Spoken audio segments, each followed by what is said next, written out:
Love, true love, Hindi में प्रेम और उर्दू में बोलें तो मोहब्बत, ये एक ऐसा इमोशन है, ऐसी फीलिंग है जिसे करना तो हर कोई चाहता है लेकिन समझना कोई नहीं चाहता।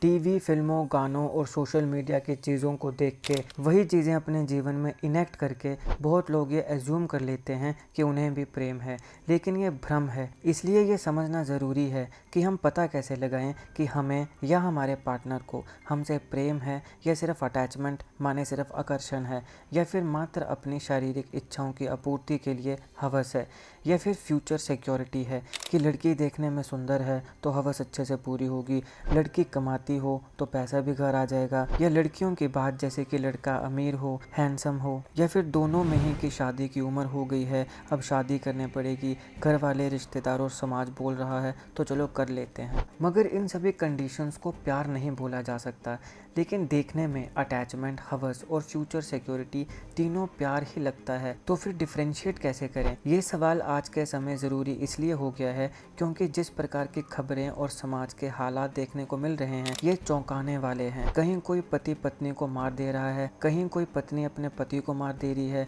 कोई गर्लफ्रेंड बॉयफ्रेंड को मरवा दे रहा है, कहीं एक्स्ट्रा मैरिटल अफेयर हैं, कहीं चीटिंग है, कहीं कॉम्प्रोमाइज़ है, कहीं कुछ है, कहीं कुछ है।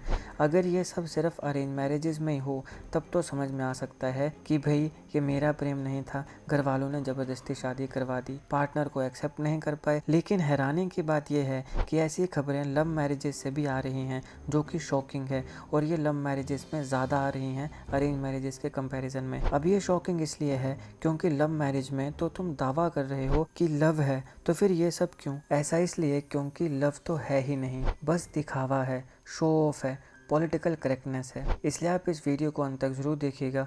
इस वीडियो के अंत तक आप समझ जाओगे कि लव, अटैचमेंट और हवस, इसमें क्या फ़र्क है और कैसे इन तीनों चीज़ों को पहचानें। आप चाहे तो इसे दोस्तों, रिश्तेदारों और अपने लव्ड वंस को भी शेयर कर सकते हैं ताकि उन्हें भी ये अवेयरनेस मिले।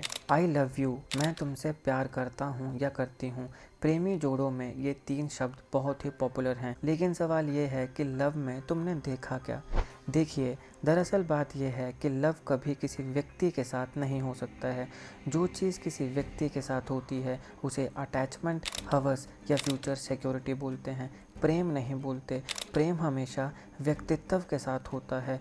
ध्यान से सुनिए, प्रेम हमेशा व्यक्तित्व के साथ होता है। इसलिए कहा जाता है कि प्रेम अंधा होता है, love is blind. Why love is blind? क्योंकि प्रेम में वो नहीं देखा जाता जो आँखों से दिखता है, जैसे कि शक्ल, सूरत, पैसा इत्यादि इत्यादि।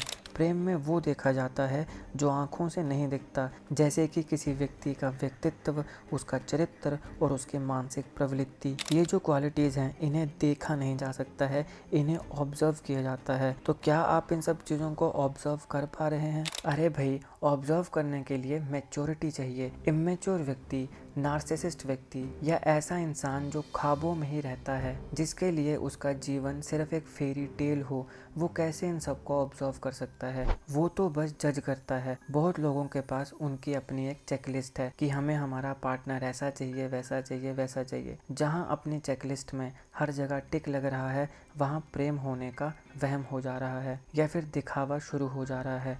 और यही कारण है कि ऐसे लोग अपने पार्टनर को एक ट्रॉफी की तरह देखते हैं और सोशल मीडिया पर फ्लॉन्ट करते हैं, क्योंकि इन्हें वैलिडेशन चाहिए।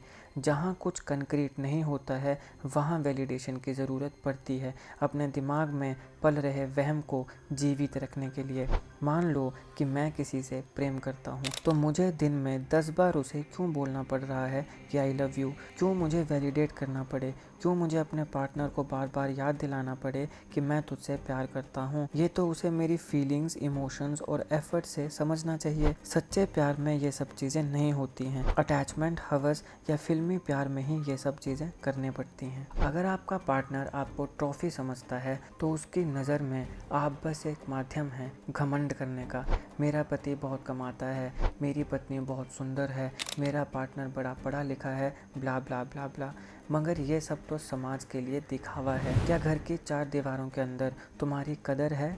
जहाँ पार्टनर आपको ट्रॉफी समझे तो आपकी असल कदर उसकी नज़रों में उसके जूते की नोक है। तुम सिर्फ माध्यम हो दिखावे का, क्योंकि प्यार जीता नहीं जा सकता, प्यार कमाया जाता है। प्यार को कमाना पड़ता है। तो अब सवाल ये है कि क्या सक्सेसफुल मैरिज का कोई मंत्र है या इसे भगवान भरोसे छोड़ दिया जाए? जवाब है हाँ, एक सफल शादी का मंत्र है।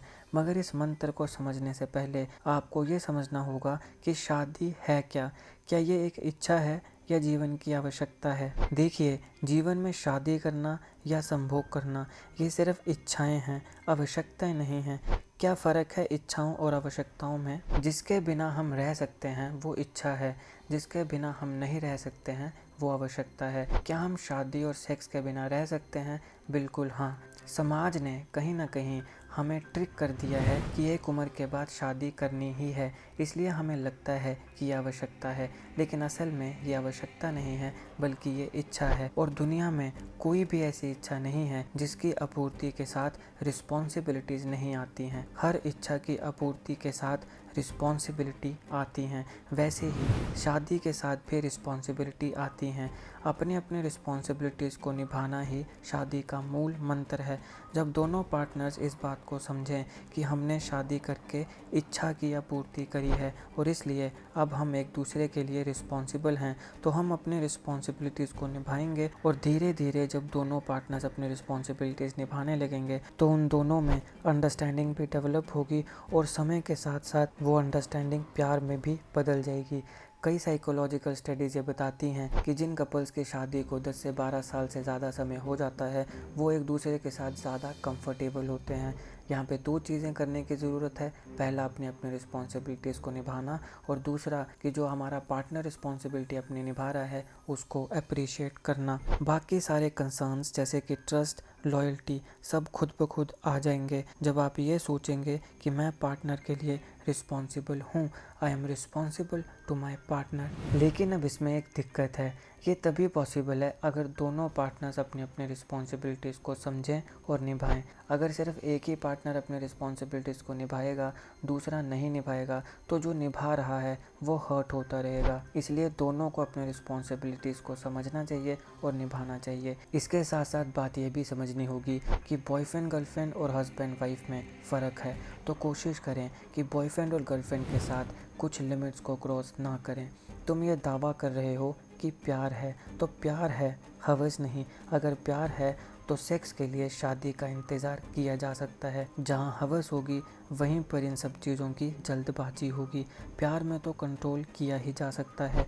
देखो, शादी में न सिर्फ लड़का लड़की बल्कि दोनों की फैमिलीज़, रिश्तेदार और दोनों तरफ का समाज इन्वॉल्व होता है, इसलिए उसमें अकाउंटेबिलिटी सेट होती है। बॉयफ्रेंड गर्लफ्रेंड के रिश्ते में अकाउंटेबिलिटी सेट नहीं होती है, इसीलिए बॉयफ्रेंड गर्लफ्रेंड्स को यूज़ करके छोड़ना ईजी हो जाता है।